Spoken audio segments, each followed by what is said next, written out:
What evidence do we have that the Bible is God's Word?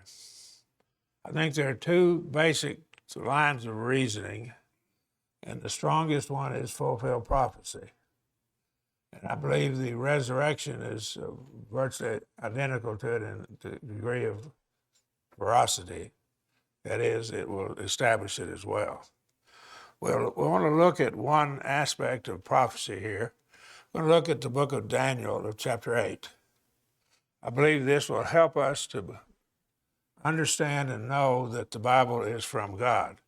If we establish that the Bible predicts the future accurately, then we know that it couldn't come from a man. I don't know who's going to be elected president next year or this year. I don't even know for sure who's going to be running. I know who's running right now. I don't know who'll be on the ticket even. And I sure can't tell you who's going to be elected. But if the Bible were to tell us the name of a king 200 years before he's born and tell what he'd do, then that would be amazing. That would be something only God could know. And we see here in Daniel chapter 8, we'll be looking at the 8th chapter of Daniel, the entirety of our lesson will. And we're going to see a vision of a ram and a he-goat. Now, this is apocalyptic literature. It's symbolic. The ram represents something. The he-goat represents something else. And this is in Daniel chapter 8. And the background of the vision is given to us in verses 1 and 2. So we'll look at this. And the ram we see in verses 3 and 4 pushes forth and dominates. This ram does. And I love the nature shows, and I remember these bighorn sheep up in the mountains, and I can see them running together and hitting one another with their heads together. And a ram can do great damage. I've been told that a ram could actually kill somebody if they hit them just right. And of course, they are very powerful with their heads. Then there's a he-goat. We just call him a billy goat, but it's called a he-goat in the Bible. And he challenges that ram and overcomes him. Now, what's this all about? Sounds like a very interesting thing, but what's it talking about here? The he-goat then is magnified, and then he's broken, and his horn's broken, and there's 4 horns come out from it on his head. He's got 4 horns. And what's this about? And so this is looking at kingdoms. A little horn comes forth out of one of these 4 horns of kingdoms, and seeks to destroy Israel and magnifies himself. Verses 9 through 11. That little horn I believe to be the Seleucid king, and we'll develop this in a little bit, Antiochus Epiphanes, Antiochus the Fourth. The cities of Antioch are named after Antiochus, all right? There's more than one person named Antiochus in ancient history. He temporarily gains control of the Jews and does some great things against God's people, not great in the sense of great in God's eyes, but great in his eyes, or does some terrible things, actually. Daniel's response to the dream and its interpretation is in verses 15 through 27. So what we're going to do is we're going to weave the interpretations given by Daniel, to Daniel by God, into the early sections here.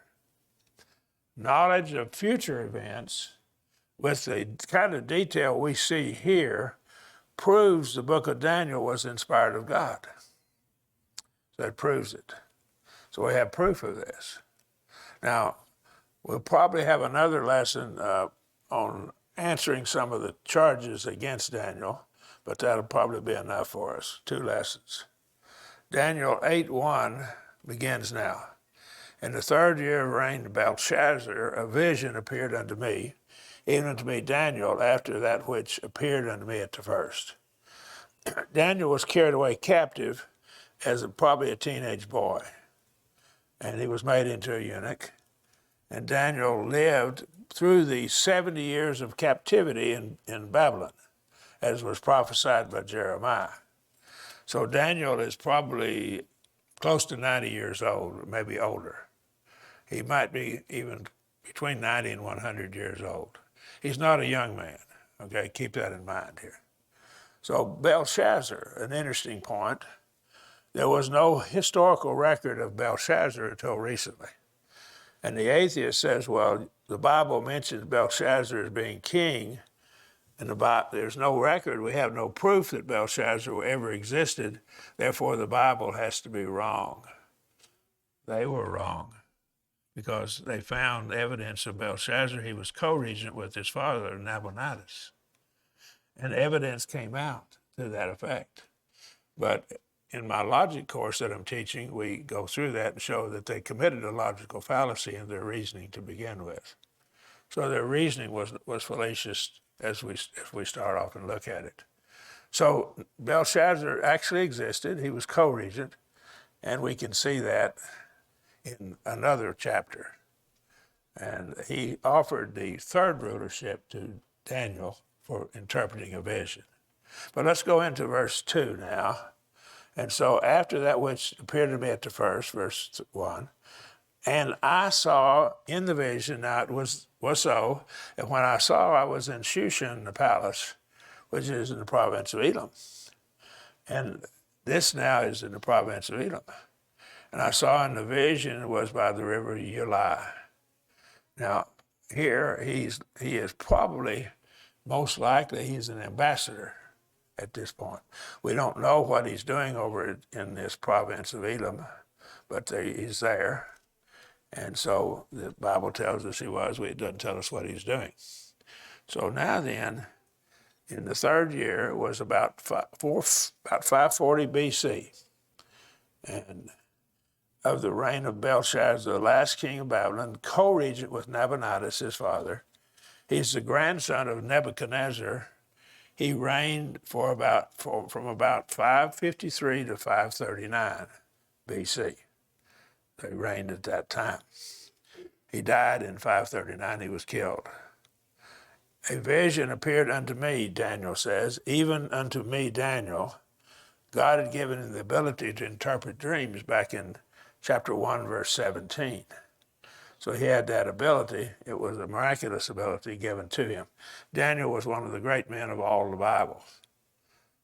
After that which appeared unto me at the first. Now he's referring back to Daniel 7. When you get into the book of Daniel, about half of the book is written in Hebrew and the other half's written in Aramaic. And if you don't know the difference, if you look at them, you think they're the same because they use the same characters in their alphabet. So we have a problem with that. That's no problem if it's properly translated. And I saw in the vision, now it was so that when I saw, I was in Shushan the palace, which is the province of Elam, and I saw in the vision, I was the river Ulai. Doesn't say why it was there, and was the palace. It's not Daniel does not say that this palace was the palace of the Babylonian king. Atheists have said, well, Ulai wasn't the palace of the Babylonian king. Well, it wasn't. We admit that. But this verse doesn't say he was in the palace of a Babylonian king. They read into it and then want to find an error in the Bible. Daniel might have been an envoy to the palace of the king of a foreign power. That's most likely what he was doing. He was trusted by all means. It's likely he was only taken to the palace in a vision, however. Maybe he was taken to that palace in a vision, not literally there. It is a province of the Medo-Persian Empire, which was just about to overrun them at this time. Elam is to the east of what we call Iran right now, in the eastern part of there. Probably part of Elam, province of Elam, was now part of Iran, the nation. Since this vision relates so much to the Medo-Persian Empire, this explains why the vision is centered in one of their cities, because it relates to them. Let's go to verse 3. Then I lifted up mine eyes and saw, and behold, there stood before the river a ram which had two horns. And two horns were high, but one was higher than the other, and the higher came up last. So we have the two horns, and one is taller, higher than the other. Now in the Bible, if we study it carefully, we'll see a horn represents a king in the Bible. So horns represent kings. Medes and the Persians were two nations who merged. They intermarried between the daughters of the kings and the sons of the other king, and they intermarried, royalty intermarried. They joined their empires together. Now the Medes were the strongest at first, and so their horn came up first. And then the Persians, under Cyrus the Great, he solidified everything and made the Persians more prominent. He didn't leave the Medes out, but he made the Persians more prominent. So Persia, which is an actual name for Iran and that region there, that region now, this higher one came up last. That would be under Cyrus the Great. In verse 4, I saw the ram pushing westward from the east. See, it's to the east of Babylon, and northward and southward, and no beast could stand before him. Neither was there any that could deliver out of his hand, but he did according to his will and magnified himself. So Cyrus the Great with his armies overran. He overran the Babylonian Empire and other empires around him. And he had this great empire. So this is Cyrus the Great, this first king that rose up above the others. The ram which thou sawest that had two horns, now he explains it for us. This is proof that my interpretation is right. They are the kings of Media and Persia. And again, his history tells us that this happened this way. The Medes were strongest first, and Persia was just a minor province, minor area, and then Persia began to rule over even the Medes. And so the Persian horn came up last. And so the kings of Media and Persia, the horns represent the kings. I saw the ram pushing, expanding his kingdom. Verse 4. Westward against the kingdom of Lydia, and now, which is now Turkey. He spread clear over into Turkey, what we know as the nation of Turkey. And northward against the Scythians. This is way up as far north as what we would say Ukraine, almost to Ukraine, at least in that region, probably touching the borders of Ukraine. And into what is now southern Russia, parts of Russia, nations of Georgia and Ukraine, spread that far. That's a pretty big empire. And southward against Arabia and Egypt, across the Arabian Peninsula into Egypt. They spread into Egypt as far. And no beast, no nations could stand against them. This is historically true. If this book was written when it purports to have been written, it's prophetic. So we have to deal with our next lesson, charges that it wasn't written in that time frame when Daniel wrote it. Neither was there any that could deliver out of his hand. No alliance of nations or bribes could divert him from his purpose. Sometimes the nation would go to another nation and they'd bribe them off so they wouldn't have a war. They'd just pay them. And so they'd pay them to not overrun them. But that wouldn't work. But he did according to his will and magnified himself. He became the dominant force in that portion of the world. This is a great empire, the Medo-Persian Empire. Now there's a he-goat. See, it's a different kind of animal, a goat, this time not a sheep. A he-goat. And I was considering, behold, a he-goat, we'd call it a billy goat, came from the west, from the face, over the face of the earth, and touched not the ground. And the goat had a notable horn between his eyes. He had one horn. Remember, the horn represents a king. But this is a notable horn in this here. And the rough he-goat is the king of Greece. It's the Grecian Empire. Alexander the Great is who it is. He ruled over the Greeks. And the great horn that is between their eyes is the first king. This is Alexander the Great. Alexander the Great won one battle after another. And he just was able to, he was a master genius of warfare. He stopped chariot warfare completely. And that's interesting how he stopped it, but we won't divert off into that. But he had a way of stopping the chariots. Before that, chariots were used. They'd have a big, like a sword, like a sweep, and the chariot would sweep around and turn and just cut through the men and the soldiers. But he figured out how to stop it. And he completely stopped the chariots, and nobody used chariots after him. After he fought, they quit using chariots. He found a way to stop it. Here's a statue of Alexander the Great. Wasn't a bad-looking fella. I think he was about 34 years old when he died. We don't know how he died, but there's some evidence he was murdered, okay? Owens claims that the ancient signs of the zodiac, and remember, these people used the zodiac, and the Persians were under the sign of Aries, the ram. And the Greeks were under the sign of Capricorn, the he-goat, the goat. And that fits exactly what we see. If you're into that foolishness, read it once in a while. I get amused. I've read it a few times. It's so vague that it could fit. You can make it fit yourself easily. Astrology, but that's the sign. This is Owens and okay. I just cited here. Daniel 8:6. Let's move on. The he-goat challenges the ram and overcomes him. And he came to the ram that had the two horns, which I saw standing beside the river, and ran upon him in the fury of his power. So he ran upon him with great fury. Now, the Daniel 8:20 says, "And the ram which thou sawest that had the two horns, these are the kings of Media and Persia." Again, he goes back and interprets it for us. Now, I'm going to give you a quick history. You remember the 300 Spartans that stood at Thermopylae Pass and held off the Medo-Persians? That was against the Medo-Persians. And the Spartans stood against them.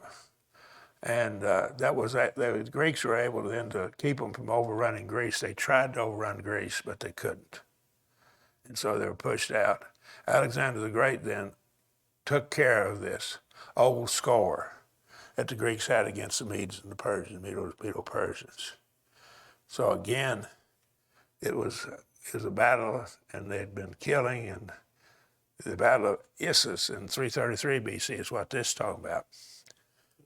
Okay, now the Battle of Thermopylae Pass was before 333 BC, so it had occurred several years before, not very many years, but a few. The Medo-Persians had a massive army. And Alexander the Great was outnumbered like 5 or 10 times to 1. But his soldiers were they were so good at their job that they cut right through the Medo-Persians. And he saw him come close. So he come close. He was moved with anger against him. We see the anger. They had attacked Greece over and over. And he smote the ram, and he brake his two horns. And there was no power in the ram to stand before him, but he cast him down to the ground and trampled him upon him. There was none that could deliver the ram out of his hand. So the Medo-Persians fall to them. Now then, this is Battle of Gaugamela in 331 BC. 2 years, and they overran that massive empire. He overran it. Alexander the Great with his soldiers, his Macedonian flanks. The soldiers would hook themselves together. There was a whole line of spears stabbing in front, and their shields, and they couldn't get through them. Come up to this, 3 ranks of soldiers had different spear lengths.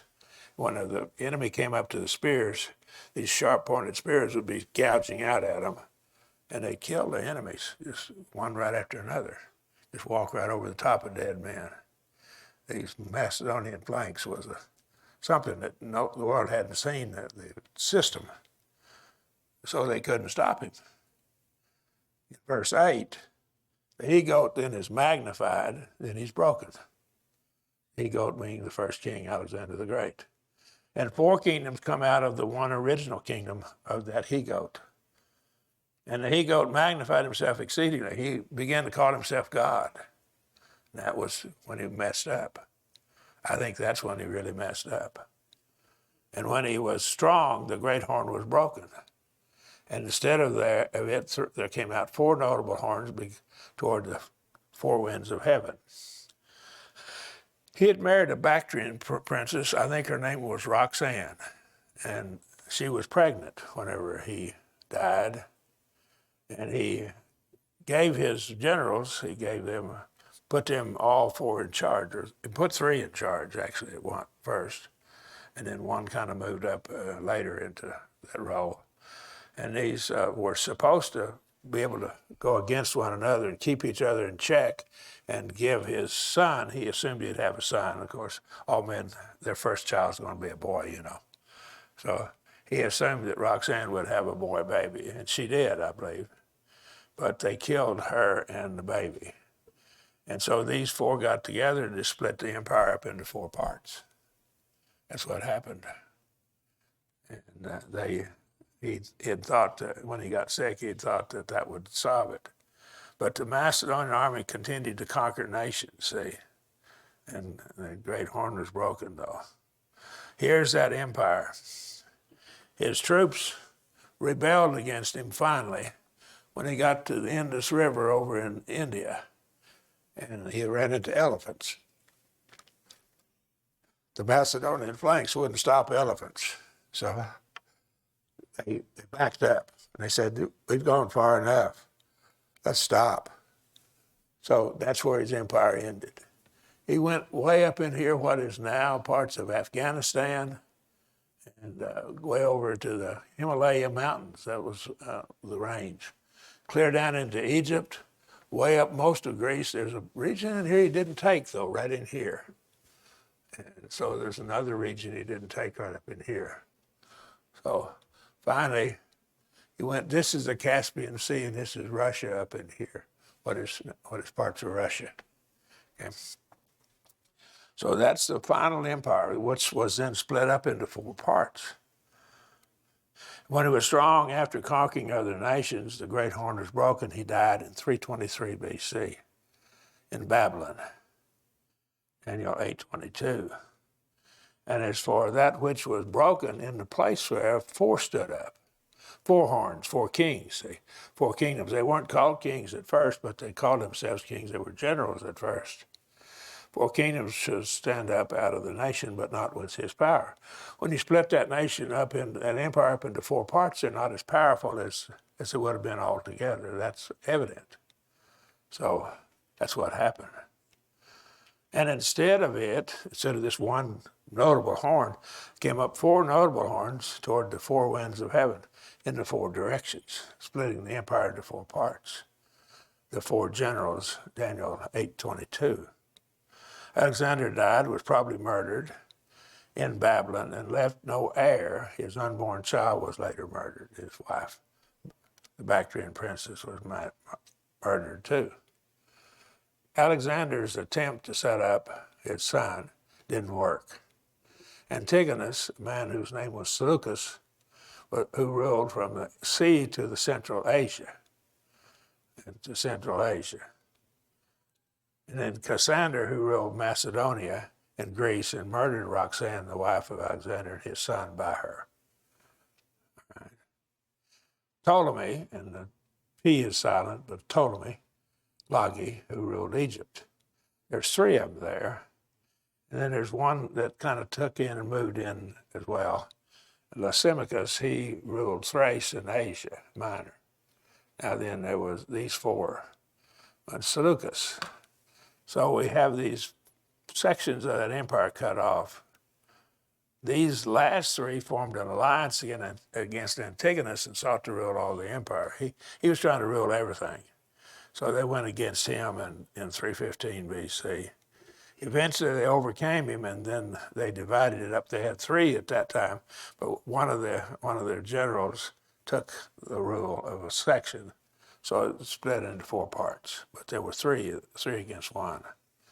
Later, the Romans began to conquer the remnants of Alexander's empire, began to conquer it. The Romans introduced this, and the book of Daniel tells how they would do it.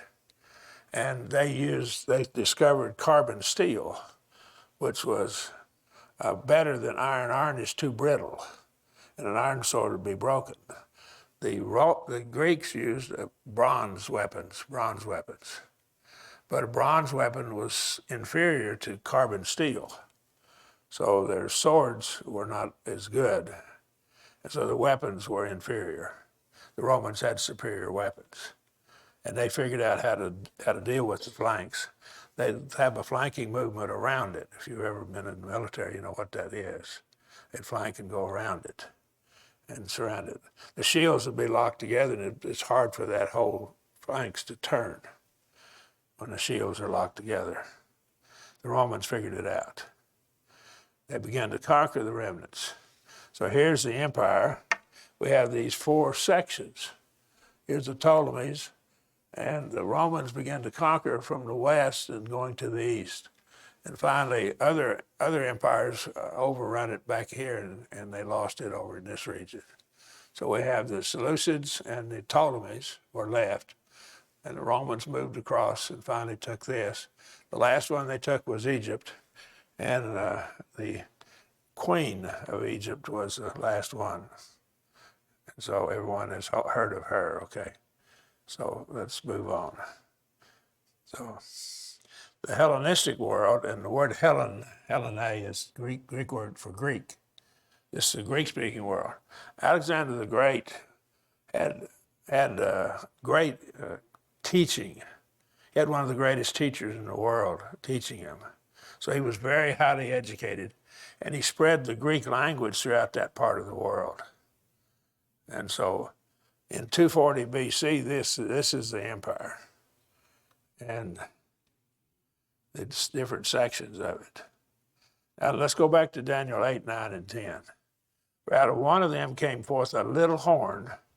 Now this is later now, after they split into four parts now, which waxed exceeding great toward the south and toward the east and toward the glorious land.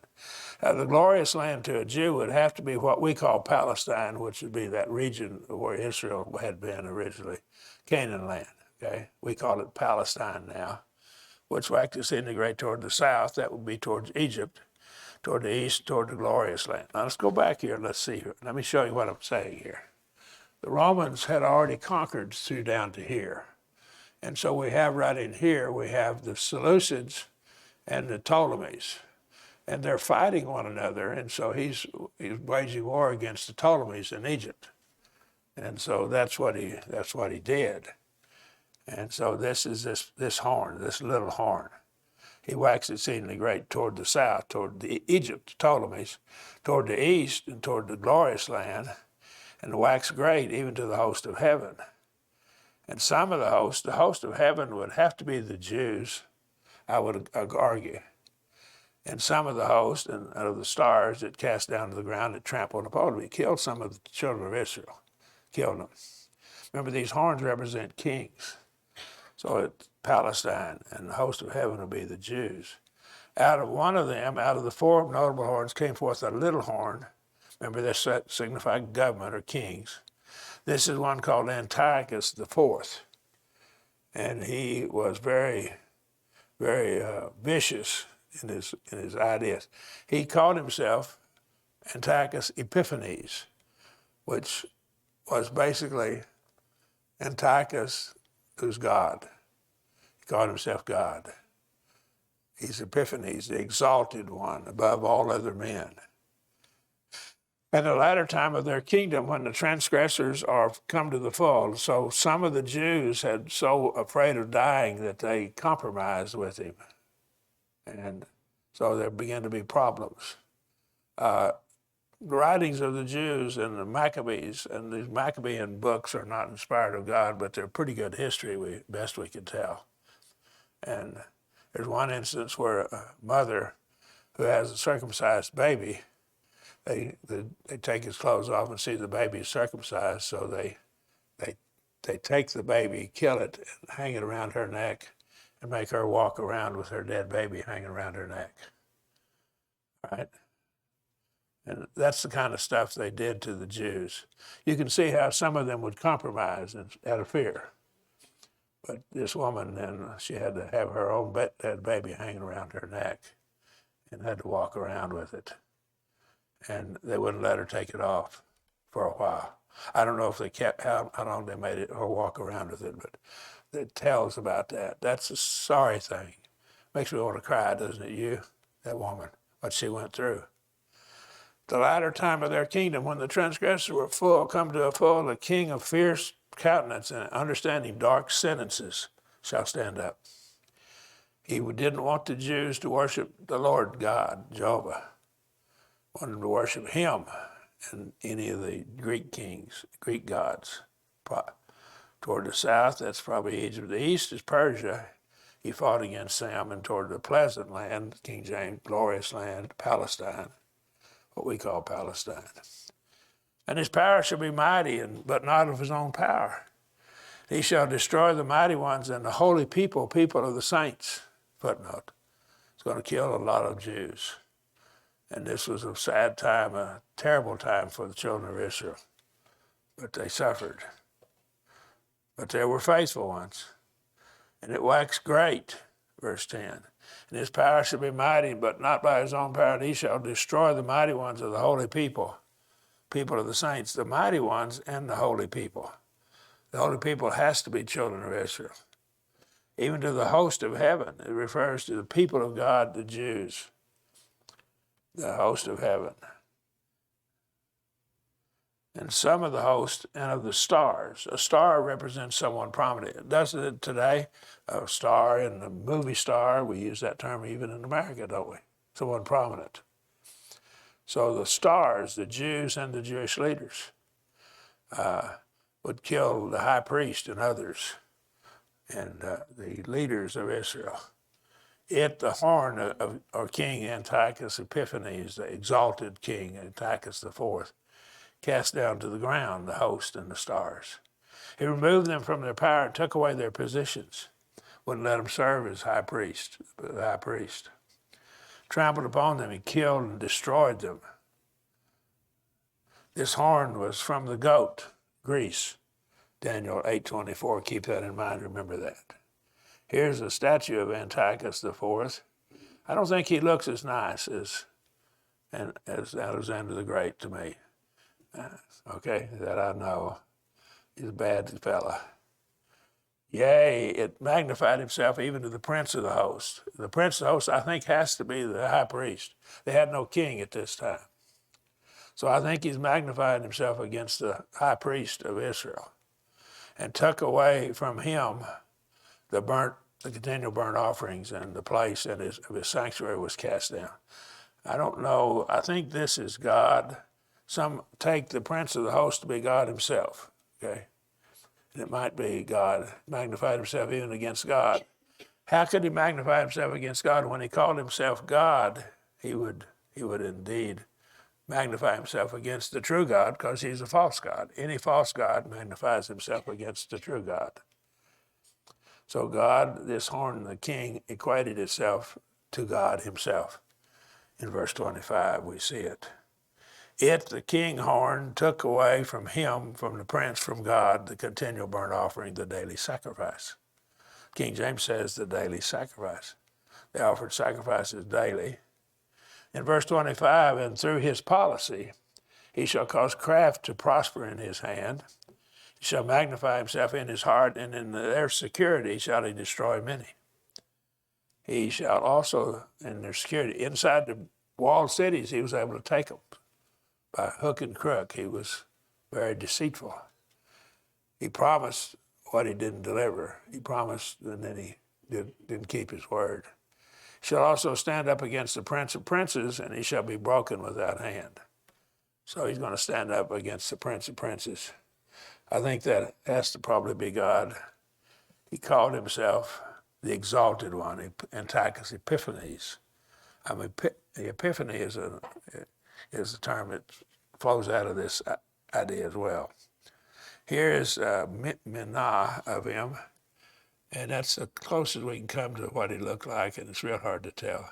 But look at all that stuff he's got around him, exalting himself, stars and all that. That sounds like he's called himself like a star, it kind of looks like to me. Of course, this is written in Greek over here. So I find him very interesting.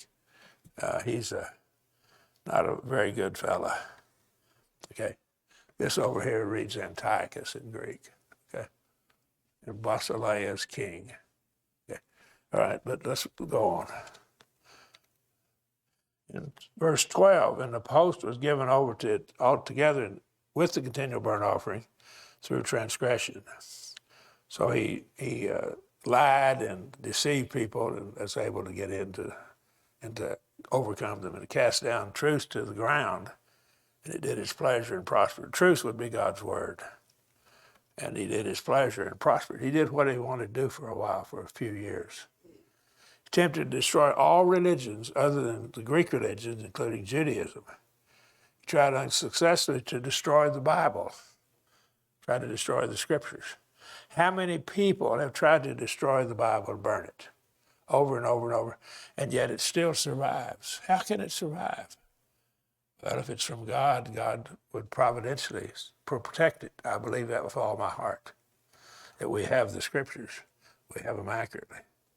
Now, there's retribution for this.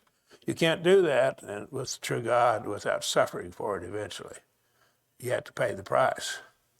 Then I heard a holy one speaking, and another holy one said unto him, that certain one who spoke, how long shall be the vision concerning the continual burnt offering? How long shall it be that we don't have our continual burnt offerings being offered?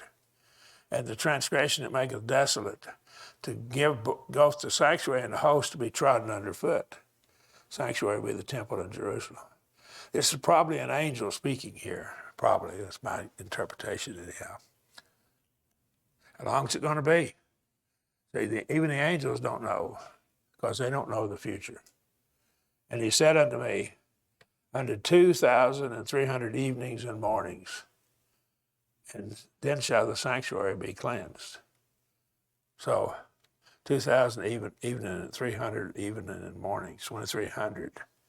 Is that 2,300 for evenings and mornings both, or 2,300 for the sum of them? See, it's hard to tell. The Hebrew is not real clear, the best I can tell. Probably refers to the daily sacrifices. So is it 2,300 days, evening and morning be a day?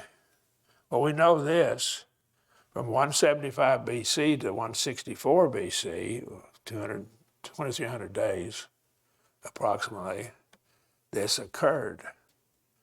And so that pretty well fits.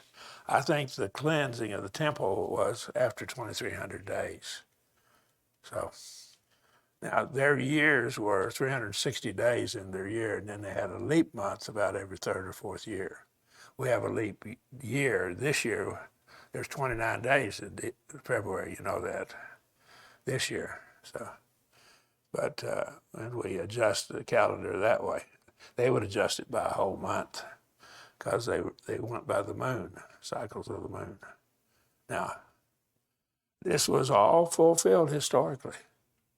Even the death of this man, broken without hands, and there's all kinds of evidence of how he died. But he wasn't killed by anybody. He died of some kind of a plague or something. The vision of Daniel 8 was given to Daniel to record in Aramaic, probably to be used by the Gentile nations.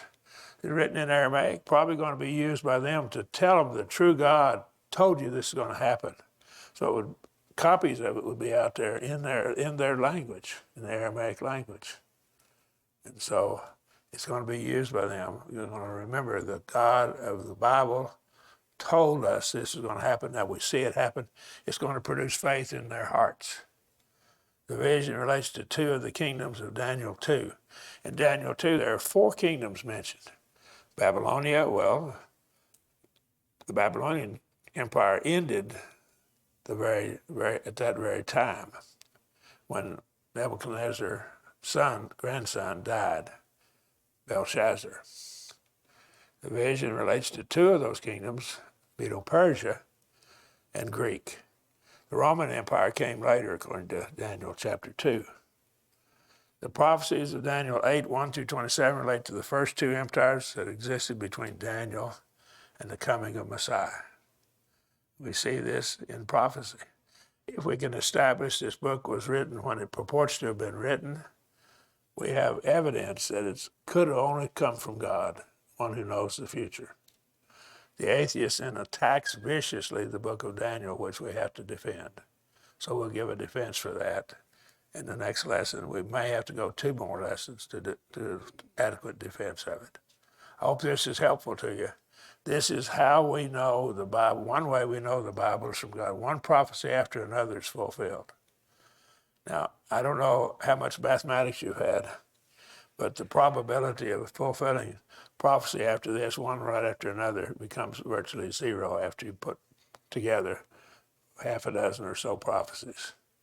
You just can't. It can't be an accident. I can predict that. I could say President election will be Bill. I could say I could name someone to be president. And I might be right. And that we got two men basically running. Probably one of them will be. If I guessed, I'd be about a 50-50 chance of being right. But I'm using information I have now. If I did it hundreds of years in the future, if I told who was going to be president 100 years from now, named him, gave information about him, you'd say, no, you can't know that. And then it comes right, it comes out exactly. He's not a man. Only God can do something like that. So prophecy is God's way of establishing that the Bible is his word. Keep that in mind. I believe that's the strongest evidence. The resurrection is just as strong, however. So it's pretty close to it if it's not equal to it. Those two main arguments for the Bible being God's word and God existing. So the Bible clearly teaches that there's salvation by Messiah, and this doesn't relate to salvation by Messiah. It's only establishing to believe in the Bible. Your faith is the beginning point for your salvation, Hebrews 11:6. But without that faith, you can't please God. And that faith flows out of the Scriptures, your belief in the Scriptures. And we see this in Romans 10:17. That faith will cause you to change your mind about doing wrong. I'll change my mind. I'll say, I got to quit doing sin, and I'll quit doing sin, and I'll begin to try to do right. That's called repentance, Acts 17:30. Then I will make a confession, which we study carefully. It's a vow or an oath. And I'll make my vow to serve that King, Jesus, with all my heart, soul, and mind. And then I'll be baptized for remission of sins, Acts 2:38. We're going to sing an invitation song here. If you're subject in any way, we not come as we stand and sing.